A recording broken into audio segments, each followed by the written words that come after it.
वर्ष के थे जब उन्होंने उनको फांसी लगी। भगत सिंह 23 वर्ष के, मीराबाई जी 32 वर्ष के, विवेकानंद जी 39 ईयर्स के थे मात्र, बस इतनी सी उम्र थी। लेकिन उनके जाने के बाद भी आज उन्हें याद किया जाता है, और जब जब याद किया जाता है हमारा शीश उनके आगे नतमस्तक हो जाता है। जानते हैं क्यों? कोई राष्ट्रभक्त था, कोई ईश्वर का भक्त था। किसी ने माँ भारती की सेवा की तो किसी ने माँ भारती के लिए अपने प्राण ही न्यौछावर कर दिए। सज्जनों, अध्यात्म का संबल लेकर, सनातन धर्म का संबल लेकर राष्ट्र की सेवा करें, राष्ट्र की भक्ति करें, इससे ऊपर कुछ भी नहीं है। आज हमें लगता है ये बातें शायद असंभव है, कठिन है, लेकिन कठिन नहीं है। हम उसी देश से आते हैं जहां से माँ सीता हुई है। माँ सीता मात्र सहिष्णुता की प्रतिमूर्ति नहीं थी। माँ सीता आत्मसम्मान, आत्मविश्वास, आत्मबल का भी प्रतीक है।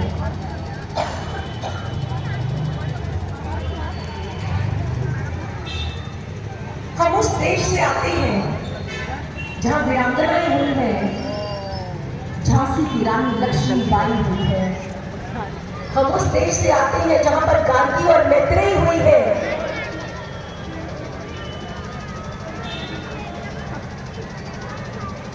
क्षमा चाहूंगी, गला बहुत बैठा हुआ है, आप सभी के स्नेह की वजह से मना नहीं किया जाता, लेकिन जैसा कि मैंने कहा कि आप ही हमारा उत्साह है और आप ही हमारी ऊर्जा है।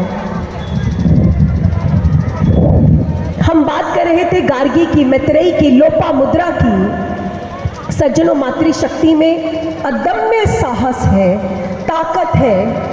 आप भविष्य को गढ़ती हैं, आपकी गोद में भविष्य पलता है।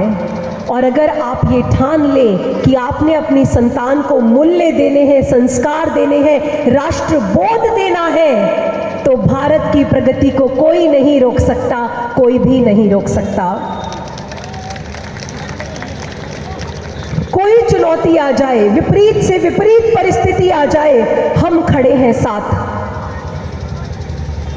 आप जानते हैं, हर योद्धा के जीवन में विपरीत परिस्थिति आती है। विवेकानंद जी के जीवन में विपरीत परिस्थिति आई, अर्जुन के जीवन में विपरीत परिस्थिति आई।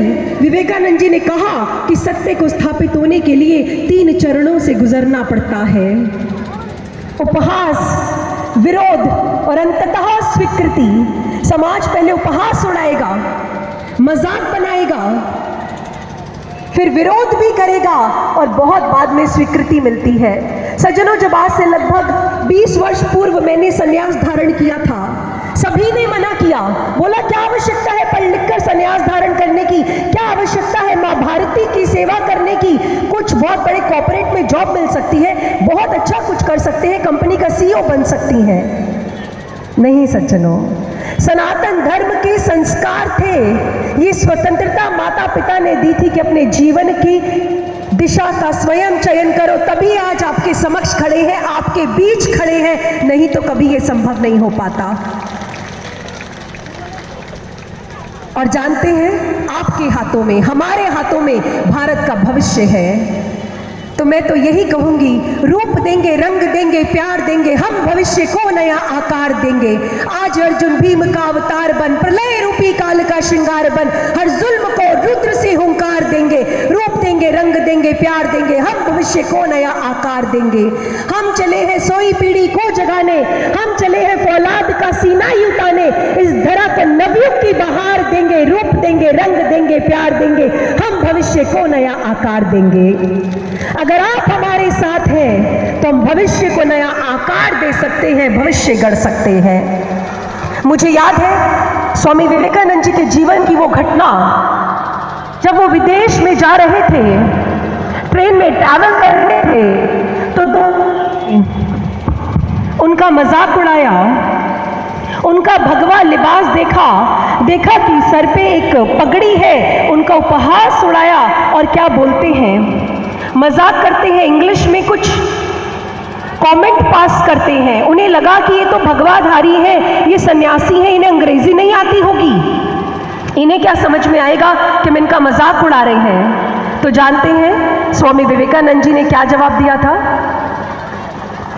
स्वामी विवेकानंद जी ने पूरे गर्व से कहा, oh brothers, I did not know that in your country tailor makes a gentleman, because in my country, in Bharat, character makes a gentleman, character makes a gentleman. तुम्हारे देश में दर्जी व्यक्तित्व का निर्माण करता होगा, लेकिन मेरे देश भारत में चरित्र व्यक्तित्व का निर्माण करता है, चरित्र व्यक्तित्व का निर्माण करता है। सज्जनों, ऐसा उत्कृष्ट चरित्र चाहिए।